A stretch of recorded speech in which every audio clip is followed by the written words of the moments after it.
জলের বেশ সমস্যা দেখা দিয়েছিল। ওই গ্রামের বাসিন্দারা অন্য গ্রামে গিয়ে সেখান থেকে জল নিয়ে আসতো। ওফো, কত গরম এখানে। গরম তো বাড়তেই চলেছে।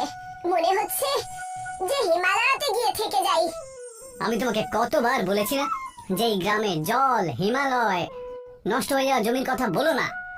আরে, এখন জল পাওয়া যাচ্ছে না ঠিক আছে, কিন্তু এখন কি কথাও বলবো না? তারই মধ্যে গ্রামের নায়েব আর তার লোকজন ওখানে অনেকগুলো ড্রাম, ট্যাঙ্কি আর ঠান্ডা জলের বোতল নিয়ে এসে ওখানে আসে। শোনো শোনো শোনো, আজকে আমাদের গ্রামের নায়েব শ্রী কেশব মহারাজ এখানে আসতে চলেছে। মনে হচ্ছে নায়েব মশাই প্রতি বছরের মতনই জল আর জামা কাপড় দান করতে চলেছেন। আমি প্রত্যেক বছর ব্যাস এরই অপেক্ষা করি। চলো গিয়ে জল নিয়ে আসি, নয়তো পুরো গ্রাম জল নিয়ে চলে যাবে।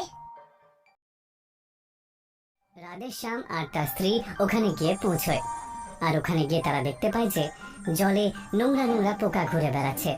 তখন রাধেশ্যাম নায়েবের দারোয়ানকে বলে, এই নোংরা জল তুমি আমাদেরকে খাওয়াতে নিয়ে এসেছো?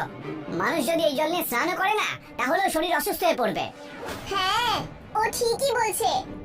যদি বাড়ির বাচ্চারা এইরকম জল খাবে, তাহলে ওদের অনেক বেশি কষ্ট হবে। আরে যা আছে তাই আছে, এছাড়া আর বেশি কিছু নেই। যদি নিতে হয় নাও, না হলে আমরা চললাম। ওগো, কেন তর্ক করছো? যা আছে সেটাই নিয়ে নি।